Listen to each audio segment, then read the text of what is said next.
All right, hello there to everybody watching live and viewers from the future.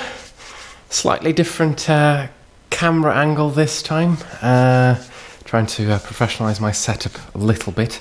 I will be reading looking that way. First primary screen, camera's over there, so I will try to switch every now and then in good fashion. I hope you're all ready for some live evening reading, live from Valencia, as usual. In fact, Iris the Flower, a regular viewer, she's just mentioned her choice of snacks for this evening reading session. And, well, what a coincidence, speaking of snacks. Highlight of my day has been the rediscovery of a bag of Mezi Cap. Not sure if I'm pronouncing that right. I hope you can see this. Now, for those of you who are not Estonian, which is probably around 99.95% of the world population, I should perhaps explain. The Mezi Cap should be a Class B substance, illegal drug, because it's a sugary, sweet chocolate snack. And I've got 4 left in this bag, so I will at least survive or live 4 very happy days of quarantine. So that should brighten up my my coming week. Right. So also, by the way, Mezi Cap translates to honey paws, which I think is a beautiful name for a chocolate. Right, let's pick it up where we left off. We did chapter 11 last night, so that means that tonight we will be reading the final chapter of Alice's Adventures in Wonderland, called Alice's Evidence. It's the grand finale, where Alice will presumably be giving her evidence as to the large trial that is going on. Here we go, chapter 12.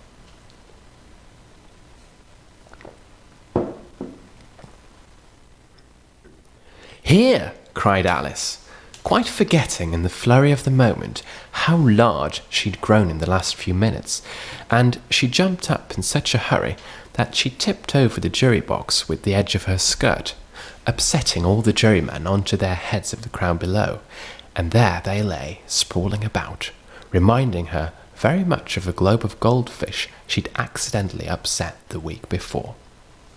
"Oh, I beg your pardon," she exclaimed, and she began picking them up again as quickly as she could, for the accident of the goldfish kept running in her head, and she had a vague sort of idea that they must be collected at once and put back into the jury box, or they would die.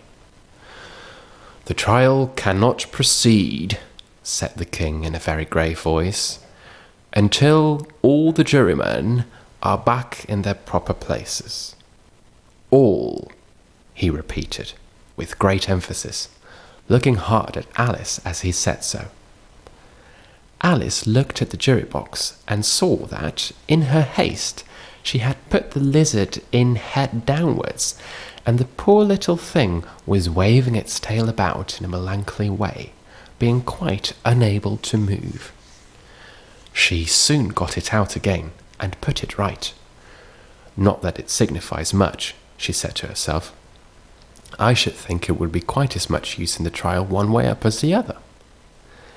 As soon as the jury had a little recovered from the shock of being upset, and their slates and pencils had been found and handed back to them, they set to work very diligently to write out a history of the incident, all except the lizard, who seemed too much overcome to do anything but sit with its mouth open, gazing up into the roof of the court.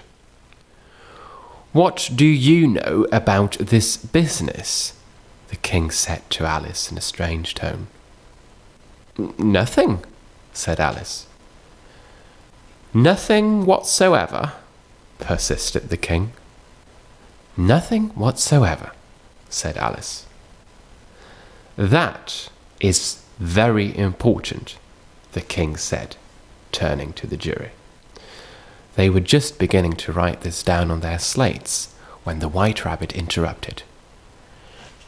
Unimportant, Your Majesty means, of course, he said, but he was frowning and making faces at him as he spoke. Unimportant, of course, I meant, the king hastily said, and went on to himself in an undertone. Important, unimportant, unimportant, important, as if he were trying which word sounded best. Some of the jury wrote it down as important, and some unimportant. Alice could see this, as she was near enough to look over their slates. But it doesn't matter a bit, she thought to herself. At this moment, the king, who had been for some time busily writing in his notebook, cackled out, "Silence!" and read out from his book. Rule 42.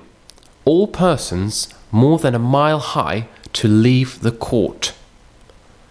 Everybody looked at Alice. "I'm not a mile high," said Alice. "You are," said the king. "Nearly 2 miles high," added the queen. "Well, I shan't go at any rate," said Alice. "Besides, that's not a regular rule. You invented it just now." "It's the oldest rule in the book," said the king. "Well, then it ought to be rule number 1, said Alice. The king turned pale and shut his notebook hastily. "Consider your verdict," he said to the jury in a low voice. "Well, there is more evidence to come yet, please your Majesty," said the White Rabbit, jumping up in a great hurry. This paper has just been picked up." "What's in it?" said the queen. "I haven't opened it yet," said the rabbit, "but it seems to be a letter written by the prisoner to somebody." "It must have been that," said the king, "unless it was written to nobody, which isn't usual, you know." "Who is it directed to?" said one of the jurymen. "It isn't directed at all," said the White Rabbit. "In fact, there's nothing written on the outside." He unfolded the paper as he spoke, and added, "It isn't a letter after all, it is a set of verses." "Are they in the prisoner's handwriting?" asked another of the jurymen. "No, they're not," said the White Rabbit. "And that is the queerest thing about it." The jury all looked puzzled. "He must have imitated somebody else's hand," said the king, and the jury all brightened up again. "Please, your Majesty," said the knave, "I didn't write it, and they can't prove I did. There's no name signed at the end." "If you didn't sign it," said the king, "that only makes the matter worse. You must have meant some mischief, or else you would have signed your name like an honest man." There was a general clapping of hands at this. It was the first really clever thing the king had said that day, after all. "That proves his guilt," said the queen. "It proves nothing of the sort," said Alice. "Why, you don't even know what the verses are about." "Read them, then," said the king. The White Rabbit put on his spectacles. "Where shall I begin, please your Majesty?" he asked. "Begin at the beginning," the king said gravely, "and go on until you come to the end. Then stop." And these were the verses the White Rabbit read. "They told me you had been to her and mentioned me to him. She gave me a good character, but said I could not swim. He sent them word I had not gone. We know it to be true. If she should push the matter on, what would become of you? I gave her 1, they gave him 2, you gave us 3 or more. they all returned from him to you, though they were mine before. If I or she should chance to be involved in this affair, he to trust to you to set them free exactly as we were. My notion was that you had been, before she had this fit, an obstacle that came between him and ourselves and it. Don't let him know she liked them best, for this must ever be a secret kept from all the rest, between yourself and me. That is the most important piece of evidence we've heard yet, said the king, rubbing his hands. So now, let the jury. If any one of them can explain it, said Alice, and she had grown so large in the last few minutes that she wasn't even a bit afraid of interrupting him. I'll give him 6 pence. I don't believe there's an atom of meaning into it. The jury all wrote down on their slates, she doesn't believe there is an atom of meaning in it.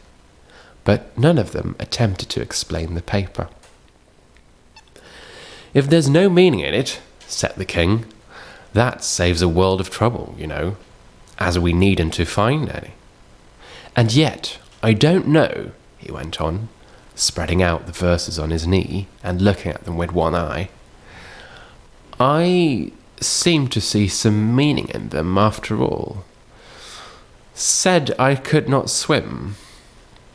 You can't swim, can you? He added, turning to the knave. The knave shook his head sadly. Do I look like it? He said, which he certainly did not, being made entirely out of cardboard. All right so far, said the king, and he went on muttering over the verses to himself. We know it to be true. Well, that's a jury, of course. I gave her 1, they gave him 2. Why, that must be what he did with the tarts, you know. But it goes on, they all returned from him to you, said Alice. Why, there they are, said the king, pointing to the tarts on the table. Nothing can be clearer than that. Then again, before she had this fit, you never had fits, my dear, I think, he said to the queen. Never, said the queen, furiously, throwing an inkstand at the lizard as she spoke. The unfortunate little Bill had left off writing on his slate with one finger, as he found it made no mark, but now he hastily began again, using the ink that was trickling down his face for as long as it lasted. Then the words don't fit you, said the king, looking round the court with a smile. And there was a dead silence. It's a pun, the king added, and everybody laughed. Let the jury consider their verdict, the king said, for about the 20th time that day. No, no, no, said the queen. Sentence first, verdict afterwards. Stuff and nonsense, said Alice loudly. The idea of having the sentence first. Hold your tongue, said the queen, turning purple. Oh, well, I won't, said Alice. Off with her head, the queen shouted at the top of her voice. But nobody moved. Who cares, said Alice. She had grown to her full size by this time. You are nothing but a pack of cards. And at this time, the whole pack rose up into the air and came flying down upon her. She gave a little scream, half of fright and half of anger, and tried to beat them off, and found herself lying on the bank with her head in the lap of her sister, who was gently brushing away some dead leaves that had fluttered down from the trees upon her face. Wake up, Alice dear, said her sister. Oh, what a long sleep you've had. Oh, I've had such a curious dream, said Alice. And she told her sister, as well as she could remember them, all these strange adventures of hers that you have just been reading about. And when she'd finished, her sister kissed her and said, "Oh, it was a curious dream, dear, certainly. But now run into your tea. It's getting late." So Alice got up and ran off, thinking while she ran, as well she might, what a wonderful dream it had been. But her sister sat still just as she left her, leaning her head on her hand, watching the setting sun, and thinking of little Alice and all her wonderful adventures, until she too began dreaming after a fashion, and this was her dream. First, she dreamt of little Alice herself, and once again the tiny hands were clasped upon her knee, and the bright, eager eyes were looking up into hers. She could hear the very tones of her voice, and see that queer little toss of her head to keep back the wandering hair that would always get into her eyes. And still, as she listened, or seemed to listen, the whole place around her became alive with the strange creatures of her little sister's dream. The long grass rustled at her feet as the white rabbit hurried by. The frightened mouse splashed his way through the neighbouring pool. She could hear the rattle of the teacups as the March Hare and his friends shared their never-ending meal, and the shrill voice of the Queen ordering off her unfortunate guests to execution. And once more, the pig baby was sneezing on the Duchess' knee, while plates and dishes crashed around it. Once more, the shriek of the Gryphon, the squeaking of the lizard's slate pencil, and the choking of the suppressed guinea pigs filled the air, mixed up with the distant sobs of the miserable mock turtle. So she sat on, with closed eyes, and half believed herself in Wonderland, though she knew she had but to open them again, and all would change to dull reality. The grass would be only rustling in the wind, and the pool rippling to the waving of the reeds. The rattling teacups would change to tinkling sheep bells, and the Queen's shrill cries to the voice of the shepherd boy. And the sneeze of the baby, the shriek of the Gryphon, and all the other queer noises would change, she knew very well, to the confused noises of the busy farmyard, while the lowing of the cattle in the distance would take the place of the mock turtle's heavy sobs. Lastly, she pictured to herself how this same little sister of hers would, in the aftertime, be herself a grown woman, and how she would keep, through all her riper years, the simple and loving heart of her childhood, and how she would gather about her other little children, and make their eyes bright and eager with many a strange tale, perhaps even with the dream of Wonderland of long ago, and how she would feel with all their simple sorrows, and find a pleasure in all their simple joys, remembering her own child life and the happy summer days. The end. What a curious story that was indeed. Thank you so much for following along and being part of this true rediscovery, in a sense, of Alice's adventures in Wonderland. Quite a remarkable story. I'd never really read it in full myself, I must admit. Thank you all indeed very, very much for following along for the past 2 days. I have a few ideas for how to follow up on this, but nothing concrete yet, even though I will have to come up with something in the next 24 hours. I'm very well aware, but I will keep you posted on that through the Facebook page and the YouTube channel. You can always subscribe or, send me a personal message on YouTube or Facebook. That's probably the easiest. Thank you very much, and for now, good night.